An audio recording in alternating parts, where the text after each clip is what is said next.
आज हम बात करेंगे वृहत राजस्थान के निर्माण की।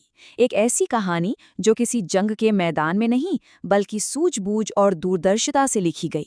ये कहानी एक ऐसी क्रांति की है जिसमें खून का एक कतरा भी नहीं बहा। जरा सोचिए, अगर जोधपुर, जैसलमेर जैसी बड़ी बड़ी रियासतें पाकिस्तान का हिस्सा बन जाती तो आज भारत का नक्शा कैसा दिखता। ये सिर्फ एक ख्याली सवाल नहीं है, उस वक्त ये एक बहुत बड़ा खतरा था जिसने भारत के वजूद को ही दांव पर लगा दिया था। तो सबसे बड़ी चुनौती यही थी, इन बिखरी हुई रियासतों को एक साथ लाना, खास तौर पर वो रियासतें जो पाकिस्तान की सीमा से लगी हुई थीं। बस एक गलत कदम और भारत का नक्शा हमेशा हमेशा के लिए बदल सकता था। इस पूरी सियासत की बिसात पर चार सबसे बड़े खिलाड़ी थे: जयपुर, जोधपुर, बीकानेर और जैसलमेर। इनकी हर एक चाल भारत की तकदीर लिखने वाली थी। तो इनके सामने सीधा सीधा सवाल था, भारत या पाकिस्तान। पाकिस्तान की तरफ से उन्हें हर तरह के लालच दिए जा रहे थे, क्योंकि ये रियासतें सिर्फ जमीन का टुकड़ा नहीं थीं, ये तो भारत की सुरक्षा के लिए एक मजबूत दीवार की तरह थीं। दिसंबर 1948 में उदयपुर में बातचीत की पहली कोशिश हुई, लेकिन बात बनी नहीं। हर रियासत अपनी पहचान और ताकत बनाए रखना चाहती थी।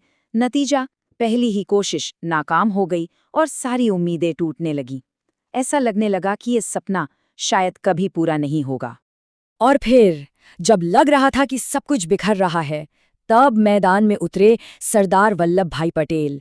उनका अगला कदम इस पूरे खेल का रुख पलटने वाला था। पटेल ने बिल्कुल इंतजार नहीं किया।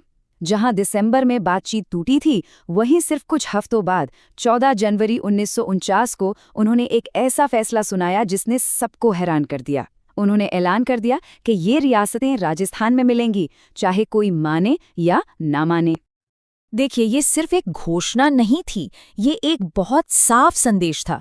पटेल ने राजा महाराजाओं से बातचीत के बजाय अपना फैसला सीधे जनता के सामने रख दिया। ये इतना बड़ा और साहसिक कदम था कि इसने पूरी बाजी ही पलट दी। ऐलान तो हो गया था, लेकिन अब असली चुनौती सामने थी, इन ताकतवर राजाओं को मनाना कैसे है।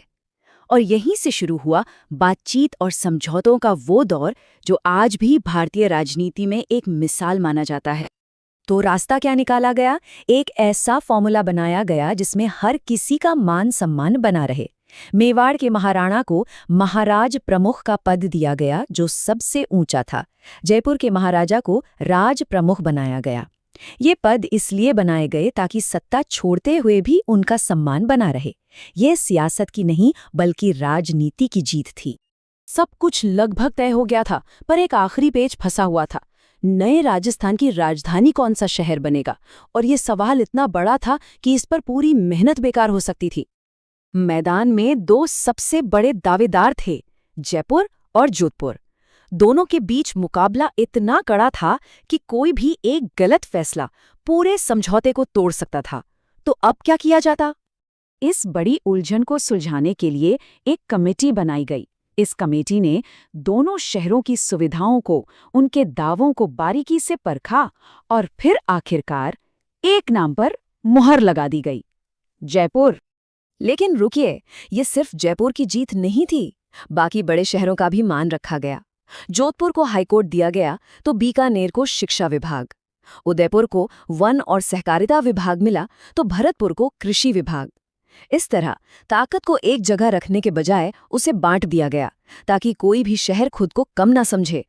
और अब वो घड़ी आ ही गई जिसका सबको इंतजार था। एक नए राज्य का जन्म, एक नई सुबह की शुरुआत, वृहत राजस्थान का उदय। 30 मार्च 1949। ये तारीख इतिहास में हमेशा के लिए दर्ज हो गई। इसी दिन वृहत राजस्थान ने आकार लिया। और हाँ, यही वो दिन है जिसे आज भी हर साल राजस्थान दिवस के तौर पर मनाया जाता है। उस ऐतिहासिक पल का गवाह बना जयपुर शहर, जहां इस पूरी कहानी के नायक सरदार पटेल ने खुद अपने हाथों से वृहद राजस्थान का उद्घाटन किया।